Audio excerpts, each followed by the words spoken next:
friends, it is Andrew of Reselling to Freedom. Welcome back to the kitchen. Let's go over batch photography. I run around in circles all day during the day, so I try, just my 2 cents, to batch a bunch of pictures all at once and then list them later, because for me, it's just easier and it's just faster. I know there are some people who don't like batch listing. They want to take the pictures, list the item, take the pictures, list the item. That doesn't work for me. I can't keep focused long enough on one thing to do that consistently. So batching works for me because I'm also a real estate agent. If I'm running around showing houses, looking at things, sending off emails, if I'm in between something for a few minutes, I can whip out my phone and, in theory, list something else. I have about 20 items right here stacked between pants, leggings, shorts, skirts, and a few jackets. If I take pictures of a similar item back to back to back, you can just sell similar your own item unless there's something very specific about it and you want to find somebody else's to sell similar. Also be careful when you're taking batch pictures back to back to back, that if you have multiple pairs of jeans next to each other, you might accidentally put this picture in with this pair on accident. Ask me how I know, because I've done that.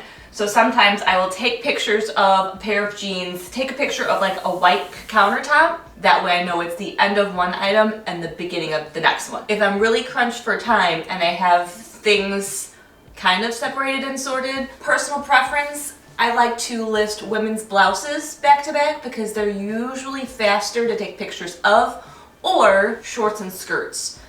And because they are smaller sometimes, I can take multiple measurements at the same time, which sometimes makes it easier for the buyer. It's less pictures to scroll so they can see measurements. Not that all people look at pictures, because you will still get people who will ask you, what's the measurements? And they're in the picture, they're in the description, they're in the listing. That's okay. So let me show you. We have here a pair of Levi jean shorts, and because they are a smaller item, I can do overall length, I can do waist measurements at the same time. I sometimes think I take extra measurements that people may not need, but I'd rather have extras, which take me just a few seconds, than having somebody reach out and ask what something is. So I'll do these, and then we can also do rise. This tape measure doesn't like to stand very well. And I can do length of the shorts.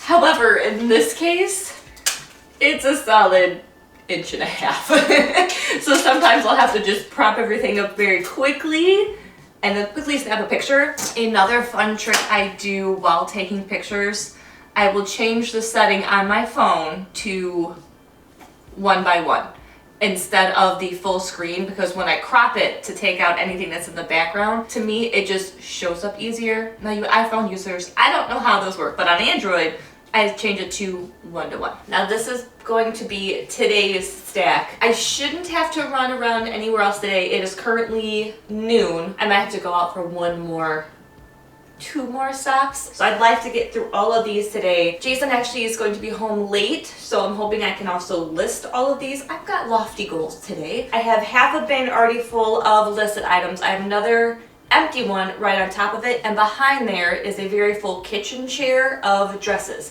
Dresses can sometimes take me longer for photos because they are longer. I can't always stand on my kitchen island to do it. To put them on the floor. Sometimes if they're flowy, they're wider. If they're more detailed, more decorative, flowy, I'll take extra pictures. And now that eBay will let you have, I think it's 24. In some cases, I will have 24 photos. It just depends on the item, but for like a classic pair of jean shorts, measurements, flies, front, the back, and the tag, and you're good to go. Dresses take longer.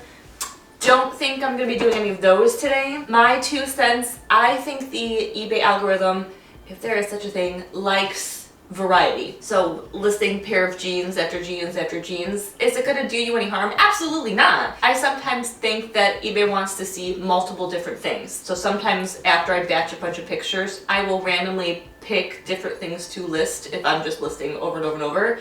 From shorts to leggings to jeans, men's, women's. My friend that brought me 8 bags of clothes if you go a few videos back of the Y2K Victoria's Secret pink stuff. Some of the stuff is listed for between $50 to $100, so I will mix in some of these. We have blazers. I do have a pair of shoes, I think, back there. I have a candle. Now, if I'm listing small items, those old school science fair projects, the cardboard ones, I will prop it up right here behind my light, and I can just pump those things out back to back to back. I have a candle that I got from a dumpster. I understand why. It's a Bath & Body Works candle. Let me get it. It is pizza and ranch. I like pizza, and I can put some ranch with my pizza. However, this candle smells atrocious. I am not a fan. I'm kind of weird with candles. I just gotta whip it. Oh, that is terrible. Whoever thought of this, I am not okay. I want like girly flower stuff. Ugh. So you can sell burned used candles on eBay, and that's exactly where that one's going. Holy Toledo, it smells awful. I'm gonna put that back over there on the counter. Ugh, it doesn't even smell like pizza. I don't know what it is, but she's not getting burned in this house. So I'm going to take some pictures. I will give myself 30 minutes. I will be back. Let me see how many pictures I can take in 30 minutes. Okay, it's been exactly half an hour. We took pictures of 9 items, and I did a variety because I just can't help myself. And I did forget a few things I wanted to mention. So I do have stains on a few things that I just can't get out, which not the end of the world. So I don't like the way my fingers look close up in pictures. I think they look weird. So I will usually use the end of a ruler, like just a little bitty, it's like a grease spot on the bottom of these shorts. I will point it out with my measuring tape, and in my description I will put something along the lines of, please see the last picture for an imperfection, a stare, a taint, a hole, whatever the case may be, because I don't want somebody to see it and then complain and want a refund, so I just put it out there in the open. So we took pictures of PGA shorts, Paige jeans, Mary's craft skirt, Piranha jean skirt, a pair of men's shorts, the Levi's jeans, Victoria's Secret zip up, a pair of rag and bone jeans that were actually hemmed on the bottom, and I didn't notice it when I bought them. All I did was take a picture of one leg straight and one leg like folded up where you can see where it was hemmed and stitched.